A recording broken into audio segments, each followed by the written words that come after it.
अस्सलाम वालेकुम dear teachers, कैसी हैं आप? उम्मीद करती हूँ बिल्कुल खैरियत से होंगी। आज आपके बच्चे ने क्लास में खे की कहानी सुनी है। आपने अगर एलईडी पर कहानी सुना रही हैं तो बच्चों का पूरा फोकस एलईडी की तरफ होना चाहिए, और अगर आप खुद कहानी सुना रही हैं तो आपने स्टोरी टेलिंग के टीचिंग मेथड को फॉलो लाजमी करना है।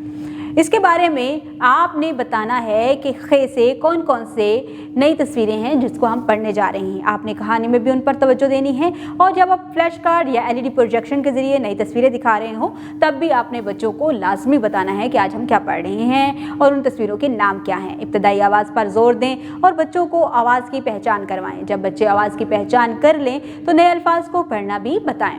इसके साथ ही आपने हे की शक्ल की पहचान बच्चों को करवानी है, नाम की पहचान करवानी है, और प्री राइटिंग एक्टिविटी से आपने उसको लिखना भी सिखाना है, जिसके लिए आप टेबल पे लिखवा सकते हैं, रेत पर लिखवा सकते हैं, बच्चे की हाथ की पुश पर आप लिखवा सकते हैं, वाइट बोर्ड के ऊपर लिखवा दें, और मुख्तलिफ एक्टिविटीज़ के ज़रिए आप बच्चों की फॉर्मेशन को बेहतर कर सकते हैं। इसके बाद वर्कबुक पे जब काम कर रहे हों आपने ज़रूर देखना है कि बच्चे नुक्तों को कैसे मिला रहे हैं, कलर्स किस तरह से कर रहे हैं, और फिर उसके मुताबिक आपने बच्चों को होमवर्क देना है। होमवर्क के लिए क्लियर इंस्ट्रक्शंस की डायरी पे लिखें और बच्चों को बताएं कि उसने घर जाकर इस होमवर्क को कैसे मुकम्मल करना है और घर में किस तरह का माहौल उसने क्रिएट करना है। जो कहानी स्कूल में सुनी है वो घर जाके अपने पेरेंट्स को भी ज़रूर सुनाएं। उम्मीद करती हूँ आपने आज की इस वीडियो से बहुत कुछ सीखा होगा। मज़ीद सीखने और जानने के लिए हमारे साथ रहिएगा। मिलते हैं अगली वीडियो में, तब तक के लिए अल्लाह हाफिज़।